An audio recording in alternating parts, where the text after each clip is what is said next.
Yes, this is prose, and I usually write poetry, but I've been writing some prose. This is a piece of nonfiction, and it takes place, I read better without them, it's weird. It takes place in a time that many of you weren't even born yet, but we're going to go back to Florida history in the 1970s. And I have to say that the other person in this story is my dear friend Kate, who I just visited in Tallahassee, where she's a musical theater professor, and I got her permission. I want you to know to use her name in this, and it was published in an online journal a few months ago. So you might have read it, or you might have liked it on Facebook and didn't have a chance to read it yet, in which case, now you When we were stardust. In the days before you could get your ears pierced at a kiosk in the mall, we had to do it ourselves.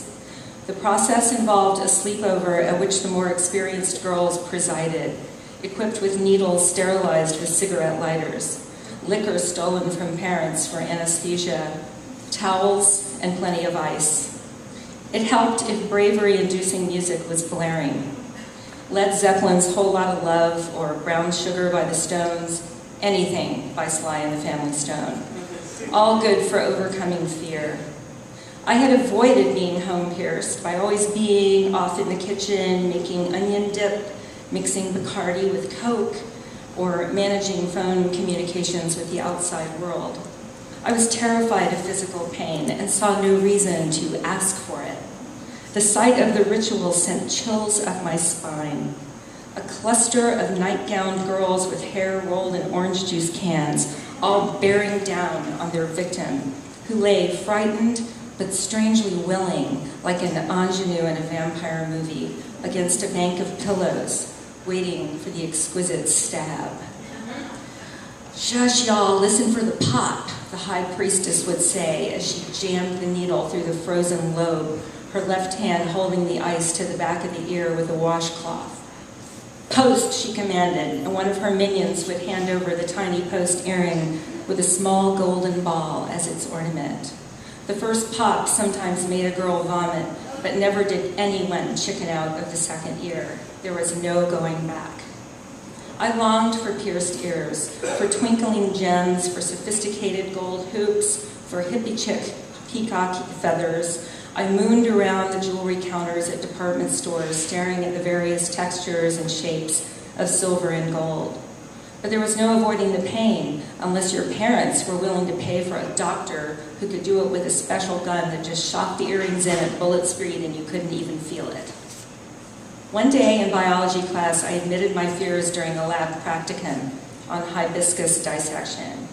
My 3 lab partners and I lost interest in class easily, and the potentially fun reproduction unit had bogged down in the plant world. My best friend Kate and I had landed another set of best friends, Vicki and Debbie, as table partners.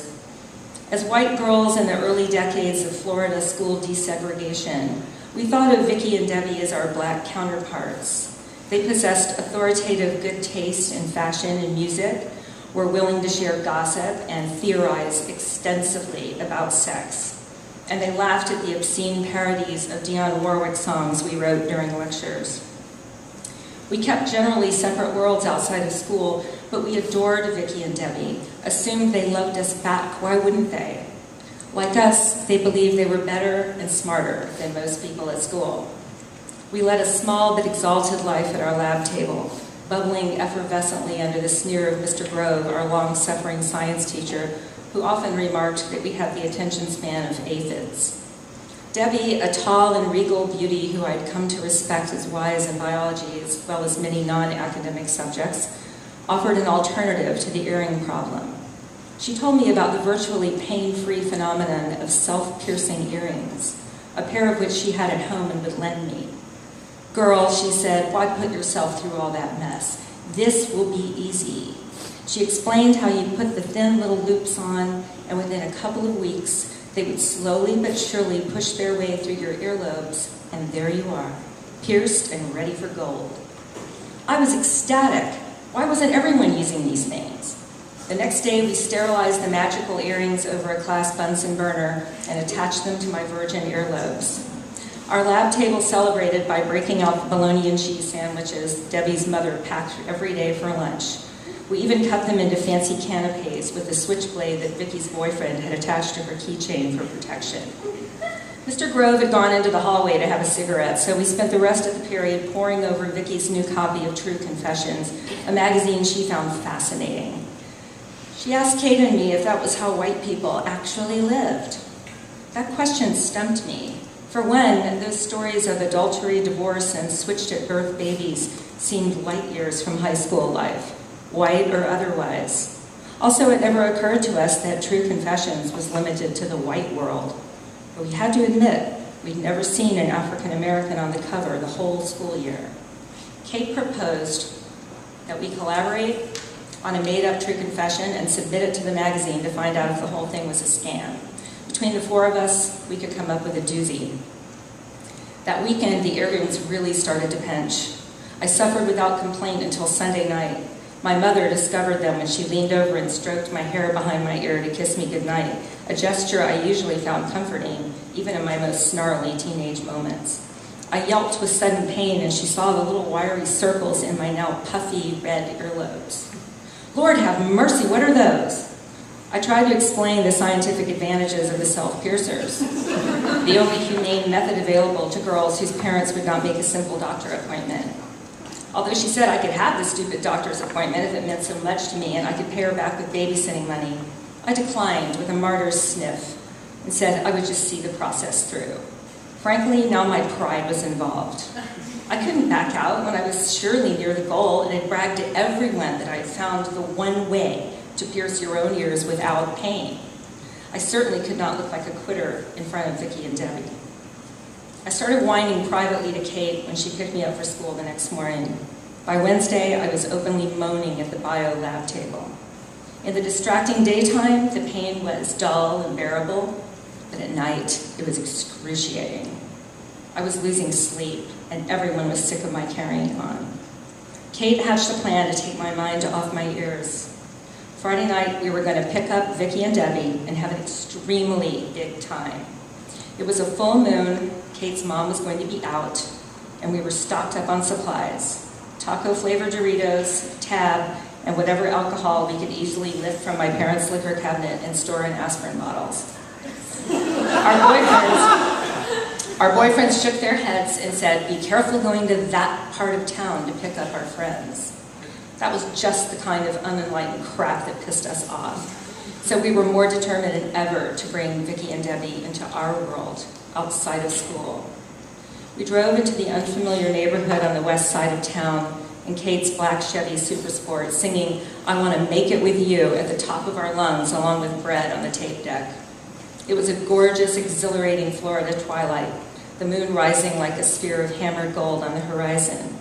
We found Vicki's house easily, and before we could go up to the door or even honk the horn, they came hurrying down from the front porch where they'd been watching for us. The plan was to have a few drinks and snacks at Kate's house, then take Vicki and Debbie to see the movie Woodstock, which Kate and I had already seen and felt that all human beings must see to make their lives complete.